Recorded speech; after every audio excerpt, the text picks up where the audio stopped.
Hi guys, my name is Tom, otherwise known as Metrik, and welcome to my studio. Today I'm going to take you on a walkthrough and show you some of the tools that I use to make my music. So without further ado, let's do this. So as you can see here, I've got my dual analyzer system. I'm going to go into a bit more detail later on. My UAD Apollo 8 sound card gives me all of the amazing UAD analog emulations, which I use quite a lot in my productions. This is an amplifier, and that powers my two Yamaha NS10s at the back. And then underneath that, a power conditioner. It has a pretty basic purpose. Everything is routed into it. Just allows me to switch the whole studio on or off at the flick of one switch. Here I've got the Complete Control Mark II, the S49. The reason why I love this MIDI controller is because I'm a big fan of the Native Instruments library of sounds. All of the synthesizers and sound libraries are mapped to all of the macros, which can be controlled at the front here. Anything that I can get my hands on to speed up my workflow, I'm a huge fan of. And yeah, this MIDI controller is definitely a game changer in that respect. Moving on to my monitors. I've been using these for a few years now actually. They're brilliant because I've had to move studio quite a few times in the last few years, and they have a built-in room calibration system. So when you go into a new space, you can then measure the room. Essentially, the software puts a corrective EQ on the master. I've got them paired up with the sub down there. Recently, I've actually been using that a lot less. I've been more inclined to switch it off when I've been doing mix downs, because sometimes that sub, I mean, it sounds really good in here, like it's quite clubby and weighty, but sometimes that can be quite distracting when you're working on mix downs. And yeah, it can be a little bit more precise when you're working with low end frequencies, just to kind of cut that out of the loop. This is where I record all of my vocals, and I actually recorded all of the vocals for my most recent album, Ex Machina, in this very spot. The microphone that I used is the Neumann TLM 102, and it's a super clean microphone. I've never really used a better microphone for what I need it for. So a lot of people have been asking me about my analyzer setup. I thought this would be a good opportunity to go into a bit more detail about how I put that together. Essentially what it is a 3-monitor setup. And the first 2 monitors are rack mounted, and they are running DMG Audio track meter.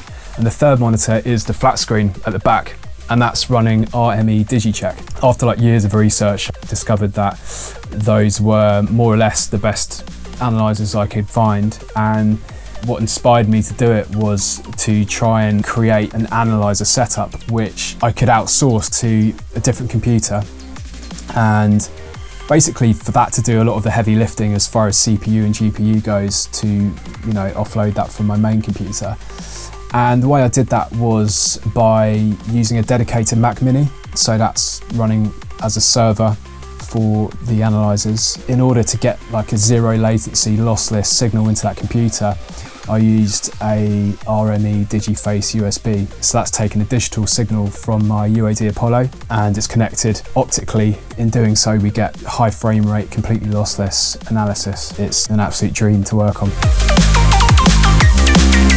So over here is kind of like my creative space really. I've got my electric guitar. I've also got an acoustic guitar, which isn't in the studio at the moment. The U-Rock 2, which looks like a toy. And as someone who's sort of more fluent on the guitar than the keys, it's a great way of getting ideas down. As I mentioned earlier, I like to remove as many barriers to creativity as possible. And yeah, having a MIDI guitar is super handy. Got my talk box at the end of the track, Live Thrills. You can hear a bit of a talk box thing going on at the end, and that was me, with the pipe in the mouth, kind of jamming some stuff. Yeah, just like a variety of different weird and exotic instruments that I've collected over the years, like a marimba and a stylophone and a theremin, and it's fun to have those physical instruments rather than always working in the box. Moving through to the only analog synthesizer that I own, and I wanted to get an analog synth for years.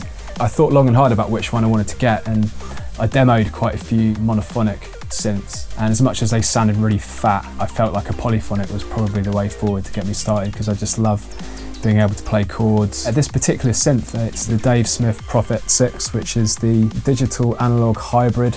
It's the classic vintage sound brought bang up to date. It even goes out of tune like an analog vintage, but it has the capabilities of tuning itself if that ever was to happen. It's just very inspirational to work with, you know, very vibey. I can just sit behind it and hit record on Ableton and just kind of, you know, go on a bit of a journey. In addition to the Prophet 6, I've got my Ableton push controller, which mounted above the synth, really conducive to getting ideas down, because sometimes I like to break away from sitting in front of the computer. Even just standing up and just jamming on these two here is a really fun way of working. From the push, I can control everything in Ableton, so I'll often program a drum loop on here, maybe on a 909 or some of my pre-made drum sounds, hit record, start playing in some ideas on the Prophet 6, and yeah, just see what happens. And that's like a super nice way of getting ideas down, and many of the tracks on Ex Machina started off that way.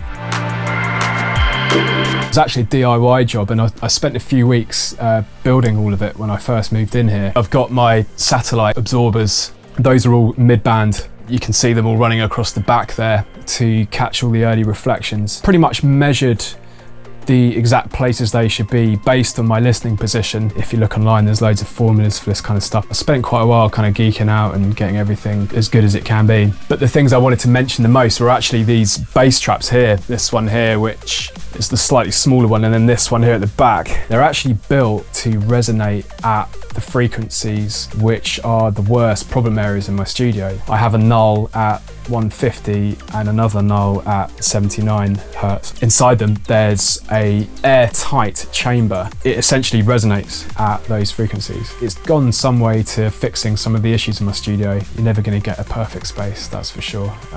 But it's pretty amazing what you can do with a bit of DIY and a bit of internet research. Here we've got the famous beer can, which is essentially a GoPro mounted to my wrist. And then a host of other different cameras. I've got the other GoPro, which does the front shot. And for the main shot, I use a Sony A6 400. Yeah, I highly recommend it if anyone's sort of doing the same, because it's quite a high-end piece of kit. This isn't the world's largest studio, so I'm trying to, you know, keep everything fairly stripped back, and this MIDI controller is very basic Pioneer DDJ 400. Does the job, you know. They pretty much do what the CDJ 2000s do, you know, bar a few special effects that you're going to get from the 900 and slip and loop functions, which are slightly more buried inside there. Anyway, I'm waffling. So that brings my studio walkthrough to a close. Don't forget you can check out all my other videos, live streams, and more content on my YouTube channel. Thanks so much for watching, guys, and I'll see you next time. Peace.